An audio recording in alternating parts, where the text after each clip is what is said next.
Me vestleme Jevgeni Aleksejevitš Fjodoroviga. Jevgeni Aleksejevitš on Vene armee kolonel. Jevgeni Aleksejevitš on majandusteaduste kandidaat, Venemaa parlamendi alamkoja saadik, Riigiduuma eelarve- ja maksukomitee liige ning Venemaa Föderatsiooni teenekas riiginõunik. See ei ole meie esimene vestlus. Me oleme teiega filminud väga palju videoid umbes 10, 8, 7 aastat tagasi. Ja miks ma täna teie juurde tulin? Siin aastal 2025, jah, täna on juuni 2025. Sest enamik teie prognoosidest ja ennustustest on osutunud õigeks. Mitte kõik, jah, mitte 100%.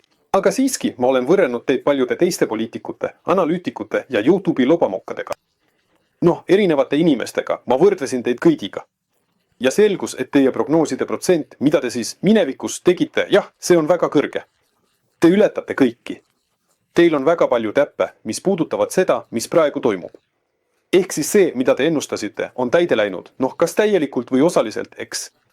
Või on täide läinud, aga natuke teises vormis. Aga ikkagi, see on juhtunud. Ja mulle muidugi pakub huvi, miks teil selline ettenägemisvõime on. Te ju ilmselgelt ei ole selgeltnägija, eks? Ei, te pole mingi astroloog ega midagi sellist. Ehk siis te lähtute mingitest kaalutlustest. Mis on teie saladus? Me lähtume teadusest. Teadus annab alati vastuse, sest teadus on range vale. Seal on 2 × 2 = 4. Selles, mida me prognoosime, ei ole midagi keerulist. Iga inimene, kes omandab selle metoodika ja meie toetume siin rahvaste konkurentsi teaduslikule metoodikale, üldistele inimkonna ajaloolise kujunemise põhimõtetele, sellele, kuidas inimene elab planeedil Maa, kuidas on suhted inimeste, riikide ja rahvuste vahel. Ja seetõttu on motiivid selles käitumisalgoritmis kõigil ühesugused. Eesmärkide saavutamise meetodid on erinevad.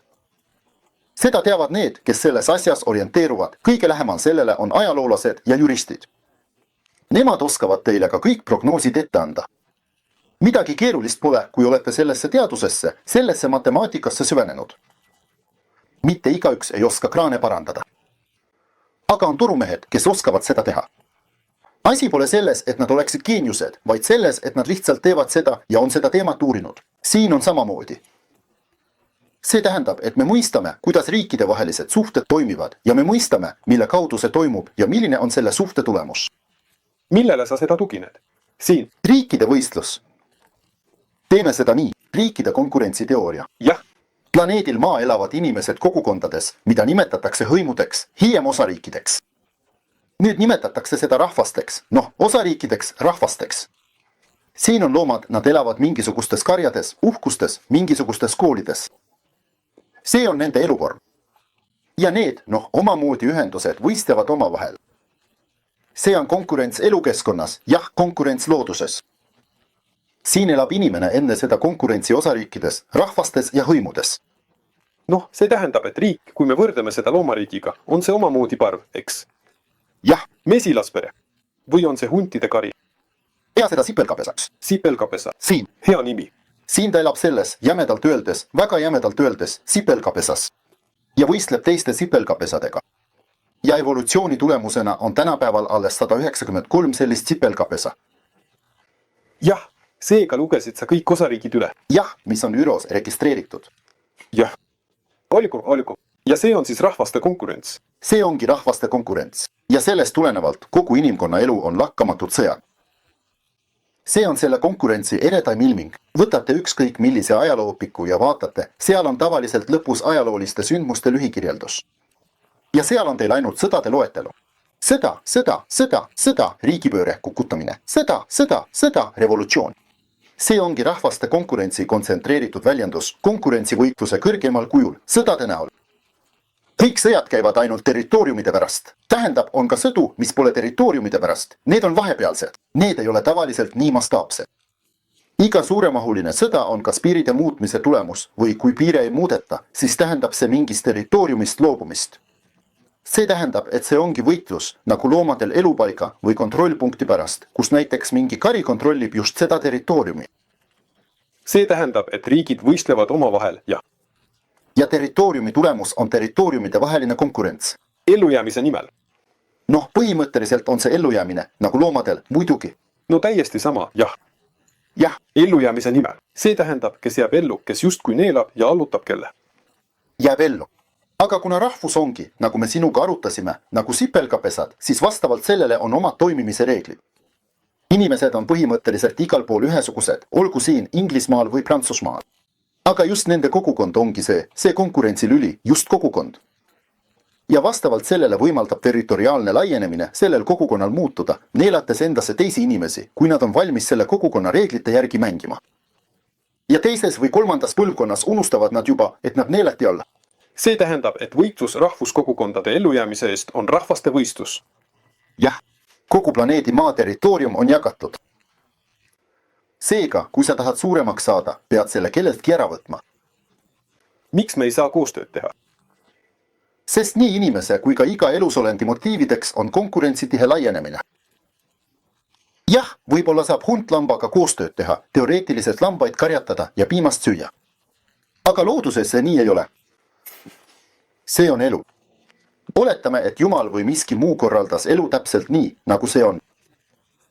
Inimene on osa elusloodusest oma lähenemisviiside ja põhimõtetega, just nagu eluslooduses ikka. Aju on nagu instrument, mis vastutab elusolendi inimese eristamise eest elusolendist, tiigrist, hundist, karust. Neil on ka aju. Erineva efektiivsuse astmega. Jah, seal on küünised, hambad, kõrvad ja siis on ka võimas aju. Noh, eesmärk ju põhimõtteliselt ei muutu, eks. See on jah, see, mille jaoks kõik elusolendid elavad, mille jaoks elab ka inimene. Sellele ma tähelepanu pöörangi. Kas sa saad aru, selleks ongi kõik elav, et inimeses areneks välja kultuuriline komponent. Jah, see on muidugi märkimisväärne, 1000 korda suurem kui elusolenditel, jah. Aga põhimõtteliselt ei muuda see tähendust ja eesmärki. See on lisand, baasilisand. Jah, see tähendab, et see iseenesest eesmärki ei muuda. Eriti puudutab see rahvastevahelist konkurentsivõitlust. Üksikisikul võib oma rahva sees olla privilegeeritud positsioon. Ta võib olla luuletaja, kirjanik. Kõik armastavad teda, aga see tugevdab kultuurilist komponenti ja kultuuriline komponent tõstab rahva staatust. Ja rahva staatuse tõus mõjub soodsalt just selle rahva konkurentsivõimene. Seetõttu armastavad rahvad põhimõtteliselt oma nii-öelda kultuuritegelasi, sest geopoliitilises, ajaloolises mõttes saavutab silmapaistev kultuuritegelane rahvusliku domineerimise eesmärgi paremini kui sõdur. Noh, ütleme nii, et nad lähevad igaüks oma teed. Sõduril on oma ülesanne, kultuuritegelasel oma. Erinevad sfäärid. Aga riigi jaoks on see sisuliselt üks ja sama mõjuvõimu suurendamise ruum. Iga suurriik, rääkimata impeeriumist, mis on järgmine riikluse aste, tahab laieneda. See on põhiprintsiip, laiene. Kui sa võtad oma koha sisse, kus sa saad füüsilisi piire seada, näiteks selles piirkonnas, Euraasias, siis sa ronid kindlasti teisele mandrile. See on põhimõte. Ja muide, Nõukogude Liidul oli sama põhimõte. Miks ta üldse ronis? Tekitas revolutsioone üle kogu maailma. Afganistani. Sama põhimõte. Ja mitte ainult Afganistanis, vaid ka Ladina-Ameerikas, igal pool, ka Aafrikas. Sest see on põhimõte, see on inimese ja rahva konkurentsivõitluse põhimõte, laieneda, kuni sind peatavad teised. Ehk siis sa paisud, kuni sind peatab keegi, kes samuti paisub. Ja just see ambitsioonide kokkupuutepunkt ongi uued piirid pärast maailmasõja teravnemist. Praegu suhtleme ju palju välismaalastega, mida varem eriti ei olnud. Ja noh, kõik on tegelikult normaalsed inimesed, normaalsed sakslased, normaalsed hollandlased, normaalsed ameeriklased, nendega saab täiesti normaalselt suhelda. Nad ei soovi sulle halba, ma ei soovi neile ka halba, jah. Aga just riik, kui süsteem satub konflikti, neil on teatud konkurentsivõitlus. Äärmuslased ei ole omavahel sõbrad. Jah, aga mida me peaksime siis tegema, kui meie inimesed suhtleme omavahel normaalselt ja meil pole üksteise vastu kaebusi? Aga riik teeb seda ja me kuulume eri riikidesse. Mida teha? Ela. Selles elus tuleb elada selle elu reeglite järgi.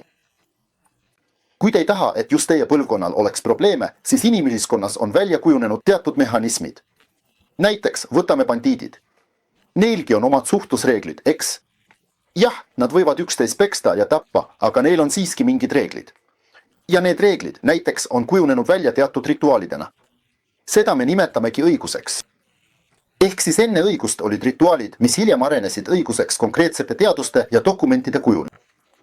Mina olen näiteks jurist, nii et õiguse all mõistan ma juriidilisi dokumente ja nii edasi. Ehk bandiidid sõdivad omavahel. Aga see ei tähenda, et nad iga päev üksteist tulistavad. See tähendab, et nad lepivad omavahel kokku. Tulistavad üksteist üle, siis istuvad maha ja arvestavad kaotused kokku. Nad võtsid arvesse, mida üks saab teha, mida teine, jõuk ja jõudsid kokkuleppele. Sina röövid tänava sellelt poolt, kogud andamit. Mina röövin sellelt poolt, kogun andamit, kogun putkadest. Ja see on kõik. Sõda on läbi. Siis kuhjusid vastuolud. Üks neist otsustas, et ta on juba lahe. Tal pole seal mitte 500 bandiiti, vaid juba 1000. Ja jälle. Või mõni teine sõna. Jah, või mõni muu sõna. Jällegi sõda, milles taas kokku lepiti. Põhimõtteliselt toimibki inimkonna mehhanism nii, ainult et seda nimetatakse seaduseks. See tähendab, et maailmasõda nõustus. Kui me räägime õigusest, riikide konkurentsist, selle korraldusvormist õiguse näol, siis saame vastused, mida nüüd teha. Mitte ainult seda, mida Rooma impeerium tegi 2000 aastat tagasi, vaid ka seda, mida teha praegu. Jah, Kas sa saad aru, sest süsteem on ainult üks? see on kõik sama. Nagu selgus, on kõik üldiselt sama, nii looduses kui ka inimeste vahel ja bandiitide vahel, riikide vahel, kõik on sama, kõik põhimõte on sama ja kõigi teod on samad. Seega, kui sa tead neid põhimõtteid, saad nende põhimõtete põhjal strateegia üles ehitada ja tulemuse saavutada.